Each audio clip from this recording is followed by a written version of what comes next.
വൃദ്ധസദനവുമുള്ള ഒരു പ്രസിദ്ധമായ ഇടവക. നമ്മുടെ കഥ ആരംഭിക്കുന്നത് ഇവിടത്തെ ഒരു ഫ്ലാറ്റിലാണ്. 4 കുടുംബങ്ങൾ മാത്രമുള്ള ഒരു ഇടത്തരം ഫ്ലാറ്റിൽ. ഇന്ന് 2014 ഡിസംബർ 24 ഉച്ചസമയം.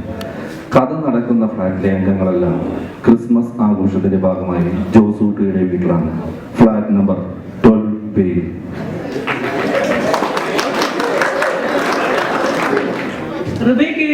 എന്തോ അയ്യോ, എല്ലാരും എന്തെടുക്കുക? അടുക്കളയിലാണോ? എന്തായി? എന്തിനാ ഇങ്ങനെ കാർന്നേ?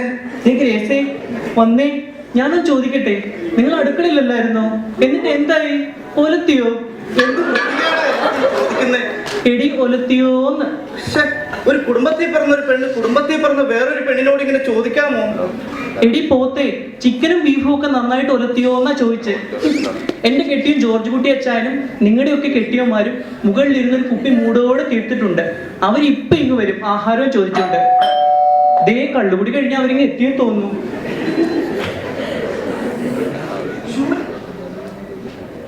ഏ അച്ഛനാ, നീ പോയി ചിക്കനും ബീഫും ഒക്കെ അടച്ചു വെക്കേ. മണം വരെ പോലും ഇങ്ങോട്ട് വരരുത്. കർത്താവേ, ആ മുല്ലപ്പൂവിന്റെ റൂം ഫ്രഷൻ എവിടാ?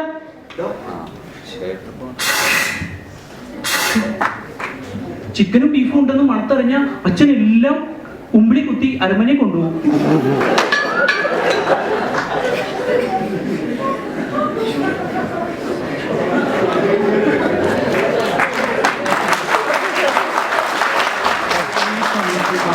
സ്തുതിയായിരിക്കട്ടെ. ശിഹായ്ക്ക് സ്തുതിയായിരിക്കട്ടെ അച്ഛോ. ഇപ്പോഴും എപ്പോഴും സ്തുതിയായിരിക്കട്ടെ. എന്താ ഇവിടെ ഒരു മുല്ലപ്പൂവിന്റെ മണം? അത് ക്രിസ്മസ് അല്ലയോ അച്ഛോ? ദൈവപുത്രന്റെ ജനനത്തെ പറ്റി ഓർത്തപ്പോ മുല്ലകൾ വല്ലതും പൂത്തു കാണും. ചില സമയം നിനക്കാതൊക്കെ തുറന്നിട്ട് അടച്ചതാ. അത് കൊതുകകത്ത് കയറാതിരിക്കാനാണ് അച്ഛോ. പിന്നെ ഇപ്പൊ തുറന്നതോ? അത് അകത്തുള്ള കൊതുക് പുറത്തു പോകുന്നെങ്കിൽ പൊക്കിയോട്ടെന്ന് കരുതിയാണ് അച്ഛോ. കൊതുക് സ്തുതിയായിരിക്കട്ടെ. നിങ്ങൾ അടുക്കളയിൽ എന്തെടുക്കുവായിരുന്നു? മുട്ടയെ കുത്തി പ്രാർത്ഥിക്കുവായിരുന്നു. പ്രാർത്ഥനയോ ഒരു വൈദികൻ പറയാൻ പാടില്ലാത്തതാ. എങ്കിലും ചോദിക്കുക, ചിക്കൻ ഉണ്ടാക്കാൻ മേലായിരുന്നു? ചിക്കൻ വാങ്ങിയില്ല. അപ്പൊ പിന്നെ ബീഫ് ആയിരിക്കുമല്ലയോ? ആന്ത്രാക്സ് വന്നതിൽ പിന്നെ ഞങ്ങൾ ബീഫ് വാങ്ങാറില്ല. കേക്ക് കാണാതിരിക്കില്ല. 25 നോയമ്പല്ലയോ? ഞങ്ങളാണെങ്കിൽ മുട്ട നോയമ്പില്. കേക്കിൽ മുട്ടയുള്ളതുകൊണ്ട് അതും വേണ്ടെന്ന് വെച്ചു. അല്പം വൈൻ? അത് സർക്കാരിന്റെ മദ്യനയത്തിൽ ഇപ്പോഴും ഒരു തീരുമാനമൊന്നുമായില്ല. വൈനും വാങ്ങിയില്ലല്ലേ? അതെ അതെ, അച്ഛനിപ്പോ എല്ലാം മനസ്സിലായി. ക്രിസ്മസിനൊപ്പം നിങ്ങൾക്ക് കഞ്ഞിയും പയറും വേണം. പയറില്ല അച്ചു. പച്ചക്കറിയിലെ വിഷം കാരണം ഞങ്ങൾ പയറ് വാങ്ങിയില്ല. ഞങ്ങളൊക്കെ വെറും കഞ്ഞിയാണ്. നിങ്ങളൊക്കെ വെറും കഞ്ഞികളാണെന്ന് എനിക്കറിയാമായിരുന്നു. പക്ഷെ ഇത്രയ്ക്ക് കഞ്ഞിയാണെന്ന് കരുതിയില്ല.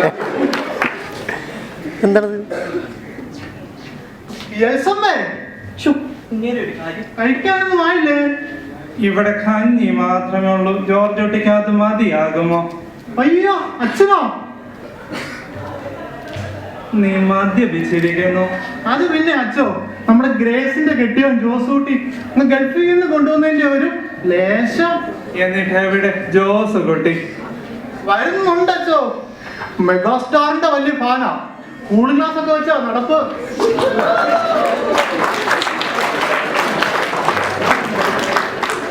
അച്ഛാ, ജോർജ് കുട്ടി അച്ഛാ, ആശം അടിച്ചത് തലക്ക് പിടിച്ചു തോന്നണേ. അച്ഛാ, ഇപ്പൊ 2 ആയിട്ടാണ് ഞാൻ കാണുന്നത്. എന്റെ ജോസ് കുട്ടി, ഇതാ ഞാൻ. ഇത് ഞാനല്ല, നമ്മുടെ പള്ളിയിലച്ഛനല്ലയോ? ആദ്യമായിട്ട് കറുത്തലോമായിട്ടൊരു പള്ളിയിലച്ഛന് ഞാൻ കാണുന്നേ.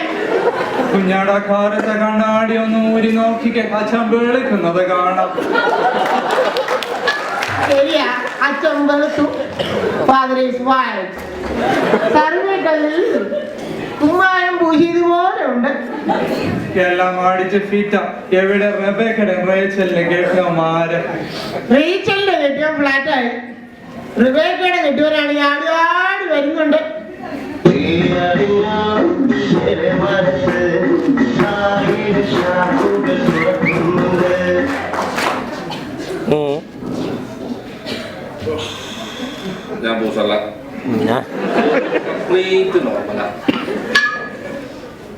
Radheke, my darling. ഞാൻ എൽസമ്മയാ. Elsamia. Oh, I am so sorry. Don't underestimate me. So, കാരണം ഇത് ഏതെങ്കിലും മാറ്റം എടുത്തിരിക്കുന്നു. അല്ല റബേക്കെ, My darling, നീ എന്താ ഇവിടെ മാക്സിം ഞാൻ പള്ളിയില്ല അച്ഛനാ. അയ്യോ വാങ്ങി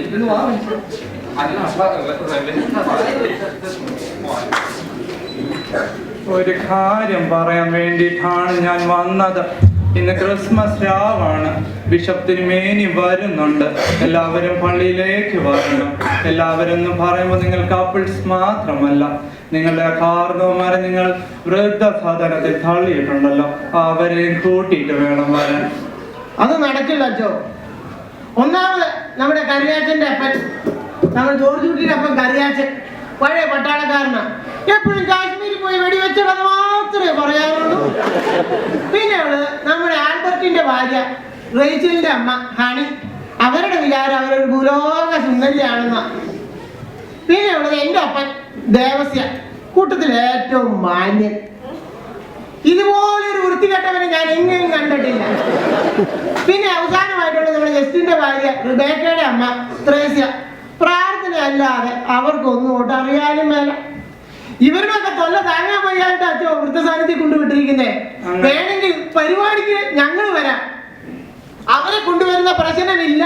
അങ്ങനെ പറയരുത്. കപ്പ്യാരുടെ ശബ്ദമല്ല കേൾക്കുന്നത്. ചതിച്ചു അച്ചോ, ചതിച്ചു. എന്താ കപ്പ്യാര്? അവിടെ ആകെ പ്രശ്നമാണ് അച്ചോ. ക്രിസ്മസ് ആയിട്ട് ഇവരുടെ മക്കളാരും തിരിഞ്ഞു നോക്കാത്തത് കൊണ്ട് ഇവരുടെയൊക്കെ അപ്പനും അമ്മയും ബിഷപ്പ് തിരുമേനി വരുമ്പോ പ്രതിഷേധിക്കാൻ ഇരിക്കുവോ അച്ചോ? പ്രതിഷേധിക്കാനോ? എങ്ങനെ? അത് ഞാൻ എങ്ങനെ പറയും അച്ചോ? എങ്ങനെങ്കിലും പറഞ്ഞു തോലക്ക് കപ്പ്യാര്. രാത്രി ബിഷപ്പ് തിരുമേനി വരുമ്പോ അവരുടെ മുന്നിൽ ചുംബന സമരം ചെയ്യാനോ അച്ചോ തീരുമാനം? എന്റെ കർത്താവേ, എന്നതാ ഞാൻ ഈ കേൾക്കുന്നേ?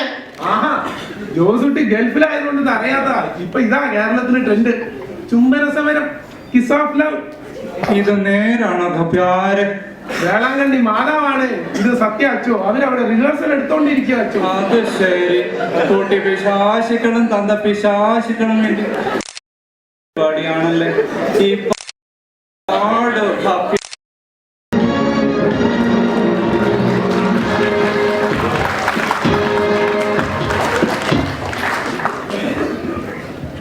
ഒന്നുമില്ലേലും ജോർജിയുടെ അപ്പൻ ഒരു പട്ടാളക്കാരനല്ലേ? അല്ലേലും എനിക്കറിയാം ഇച്ചാന്റെ അപ്പൻ ഇന്ത്യയിലും ഒക്കെ കാട്ടിക്കൂട്ടുമെന്ന്. അങ്ങേര് കാശ്മീരിൽ ഒരുപാട് വെടിവെച്ചതല്ലേ, ഇവിടെയും കാണും അങ്ങേര് തന്നെ തോക്കുമായിട്ട് മുന്നിൽ. ജോസുകുട്ടിയുടെ അപ്പൻ ഏതാണ്ട് മോശമാണോ? ഇത്ര വഷളനായ ഒരു മനുഷ്യനെ ഞാൻ കണ്ടിട്ടേ ഇല്ല. പെമ്പിള്ളേരെ കാണുമ്പോൾ ഒരു അലവലാതി നോട്ടമാണ്. നേത്രബീജം കൊണ്ട് ഗർഭമുണ്ടാക്കുന്ന ടൈപ്പാണ്. ജോർജ് കുട്ടി, നമുക്കിത് തടയണം. നമുക്ക് എല്ലാവർക്കും റിഹേഴ്സൽ ക്യാമ്പിലേക്ക് പോവാം. പോ. ഇത് വൃദ്ധസദനത്തിലെ റിഹേഴ്സൽ ക്യാമ്പ്.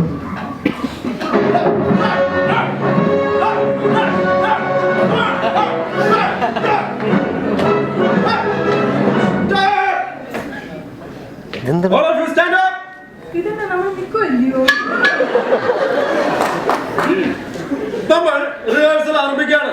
നമ്മളുടെ നീക്കങ്ങൾ വളരെ ബുദ്ധിപരമായിരിക്കണം. ചുംബിക്കുന്നതിന് എന്തിനാണ് ബുദ്ധി? പോരാ, ആദ്യം നമ്മൾ 2 ജോഡിയായി തിരിയണം. അങ്ങനെയാണെങ്കിൽ ഞാനും ത്രേസ്യം ഒരു ജോഡി, ദേവസ്യം രണ്ടാമത്തെ ജോഡി. അതൊരു നോപ്പിന്റെ ജോലിയായിട്ട്. ദേവസ്യ പറഞ്ഞാൽ ശരിയാ. ആണും പെണ്ണും ചേർന്നാണ് ഒരു ജോഡി. അങ്ങനെയാണെങ്കിൽ ഞാൻ നിങ്ങളിൽ ആരുടേതാണ്? ആണ് എന്താണ്?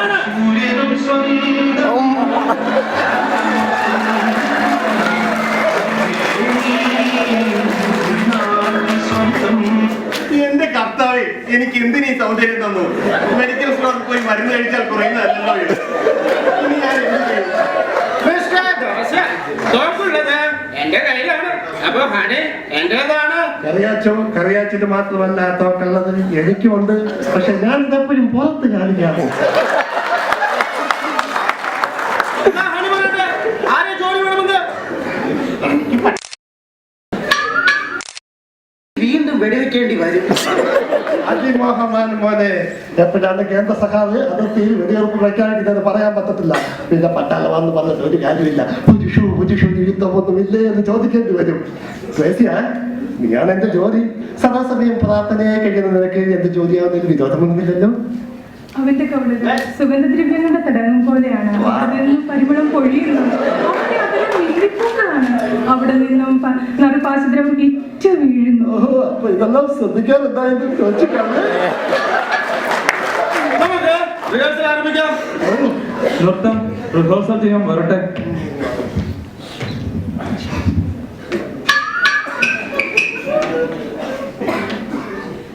നിങ്ങളുടെ മക്കൾ വന്നിട്ടുണ്ട് നിങ്ങളോട് സംസാരിക്കാൻ. ഞങ്ങൾക്കൊന്നും പറയാനില്ല. അങ്ങനെ പറയരുത്. മക്കൾ സംസാരിക്കാൻ വരുമ്പോൾ കണ്ടില്ലെന്ന് നടിക്കരുത്. ഒരു കാര്യം ചെയ്യാം. ഇവരുടെ ഭാഗത്തുനിന്ന് ജോർജ് കുട്ടിയുടെ ഭാര്യ എൽസമ്മയും നിങ്ങളുടെ ഭാഗത്തുനിന്ന് ദേവസ്യം ത്രേസ്യം നിൽക്കട്ടെ. ബാക്കിയുള്ളവർ മാറി നിൽക്കുക. ഇതെന്റെ തീരുമാനമാണ്. അപ്പാ, കുടുംബത്തിന് ചീത്തപ്പേരുണ്ടാക്കരുത്. പിന്മാറണം. സാധ്യമല്ല. ശരിയാണോ? നിന്നെ പോലെ നിന്റെ അയൽക്കാരനെ ശരിയല്ലോ കർത്താവ് പറഞ്ഞിരിക്കുന്നത്. ത്രേസ്യാമ്മച്ചി അങ്ങനെയൊക്കെ പറയും. ഇങ്ങനെ ഒരു കാര്യത്തിൽ ഇറങ്ങി പുറപ്പെട്ടപ്പോ അപ്പൻ ഒന്നിനെ കുറിച്ച് ആലോചിച്ചില്ലല്ലോ അപ്പാ. അങ്ങനെ പറയരുത് ജോസൂട്ടി. ഞാൻ ഒരുപാട് ആലോചിച്ചു. എനിക്ക് മറുപടി കിട്ടിയില്ല. എന്താ അപ്പന്റെ സംശയം? നമ്മൾ ലിപ്സ്റ്റിക് ഇട്ട ചുണ്ടിൽ ഉമ്മ വെക്കുമ്പോ കുറച്ച് ലിപ്സ്റ്റിക് വയറ്റിപ്പോ അത് വിഷമാണോ? ഇതായിരുന്നു അപ്പന്റെ സംശയം. ഇപ്പോഴെങ്കിലും അമ്മച്ചിക്ക് മനസ്സിലായില്ലേ ഈ കിളവന്റെ മനസ്സിലിരിപ്പ്? ഞാൻ എന്റെ പ്രിയനുള്ളവൾ. അവന്റെ ആഗ്രഹം എന്നോടാണ്. പ്രിയ വരിക, നമ്മൾ പ്രദേശത്ത് പോകും. നമുക്ക് ഗ്രാമങ്ങളിൽ ചെന്ന് രാപ്പാർക്കാം. ഞാൻ പോയെന്ന് രാപാർത്തിട്ട് വരാം. എന്ത് പ്രശ്നമുണ്ടെങ്കിലും ഞങ്ങൾ ഈ ചുംബന സമരം നടത്തും. സത്യം.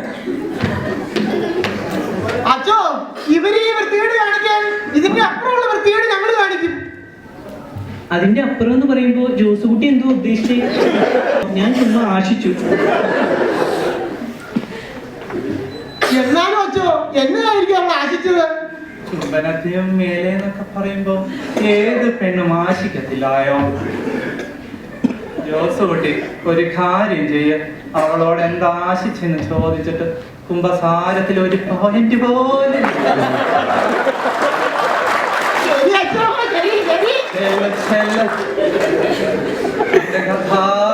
ബിഷപ്പിന്റെ മുമ്പിൽ വെച്ചപ്പോ ചുംബന സമരം നടത്തുമെന്ന് ഒരു കൂട്ടം, തടയുമെന്ന് വേറൊരു കൂട്ടം.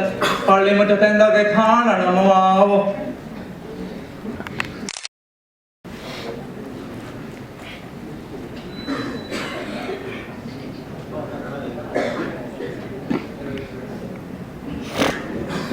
പള്ളി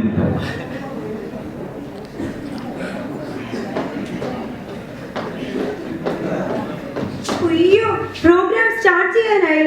ഈ ക്യാമറമാൻ നാണുചേട്ടൻ എവിടെ പോയി? നാണുചേട്ടൻ എപ്പോഴും എന്റെ പുറകെ ക്യാമറയും കൊണ്ട് നടക്കുന്ന മനുഷ്യനാണ്. കുളിക്കാൻ പോകുമ്പോൾ പോലും വരും ക്യാമറയും കൊണ്ട് പുറകെ. ആവശ്യമുള്ളപ്പോൾ കാണത്തില്ല.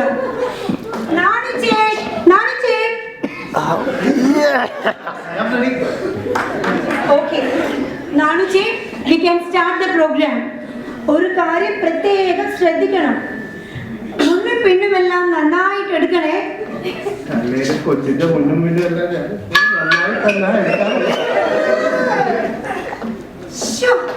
എന്റെ കാര്യമല്ല, നമ്മുടെ പ്രോഗ്രാമിന്റെ മുൻഭാഗവും പിൻഭാഗവും നന്നായി കവർ ചെയ്യണം. അതാണ് ഞാൻ മീൻ ചെയ്തത്. അതാണോ? അത് ഞാൻ കൊച്ചു നല്ല ശുദ്ധ മലയാളത്തിൽ അങ്ങ് തുടങ്ങിക്കോ. നമസ്കാരം, ഞാൻ ലൊട്ടു ലൊടുക്കു ചാനലിൽ നിന്നും ലല്ലിക്കുട്ടി. ഞങ്ങളിപ്പോൾ നിൽക്കുന്നത് പള്ളിമുറ്റത്താണ്. ഇവിടെ പ്രബുദ്ധ കേരളം ഉറ്റുനോക്കുന്ന ചുംബൻ നടക്കാൻ പോവുകയാണ്. Let us watch ചുംബൻ 20 ലല്ലിക്കുട്ടി.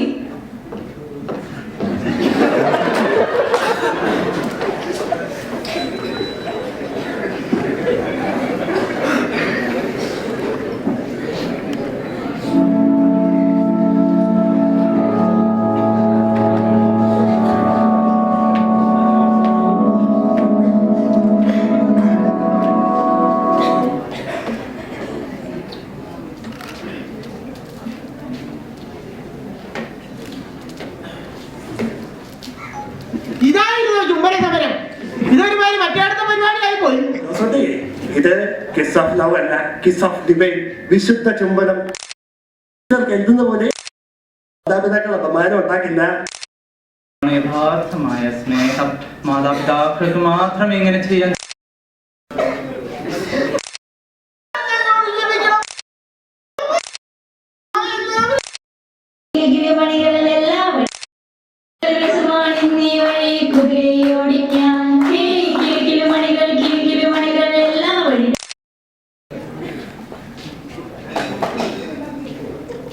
എന്നെ തെറ്റെല്ലാവരും ക്ഷമിക്കണം. ഇങ്ങനെ ബാക്ക് സീറ്റ് നിൽക്കണ്ട. ഞാൻ റോഡ് പോകാൻ